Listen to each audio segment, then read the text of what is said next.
I have a quick story to share with you that I think illustrates a concept that we all need a good reminder of from time to time. And this is the story of the samurai that goes out to avenge the death of his overlord. So you may be familiar with the samurai in Japan. They're warrior class, and they sort of in a feudal-like system, they serve an overlord.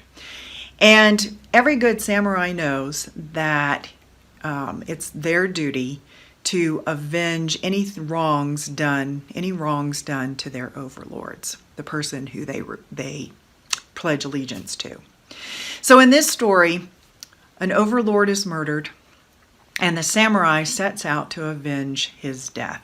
He scours the country looking for the person responsible for it, and finally corners this individual. And as part of his duty to avenge the death, as he's cornered this individual, he takes his sword out of his sheath, getting ready to murder this individual for what he did to the overlord. But the person who's cornered, the assassin, out of some kind of distress, ends up spitting in the face of the samurai. And what does the samurai do? He immediately puts his sword back in his sheath. Now, why does he do this?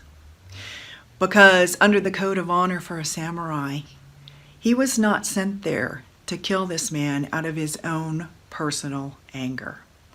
He was sent there as a duty to avenge the death of his overlord, to sort of like not take it personally, not have it be a personal act, but rather have it be a part of the duty that he had, the work that he had to do as a samurai.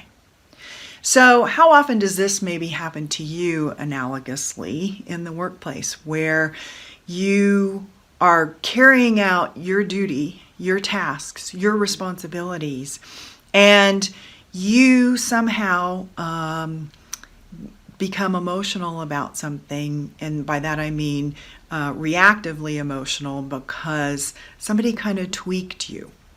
They triggered you. They tweaked you.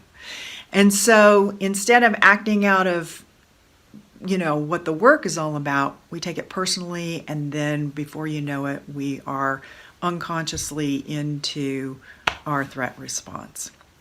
So I just want you to consider those times when reactivity at work shifts you from being focused on the work or the issue to taking things personally. Then, if you can just be aware of that, then you'll know when to put your emotional sword, so to speak, back in its sheath, and to avoid negatively impacting the work and particularly your work relationships.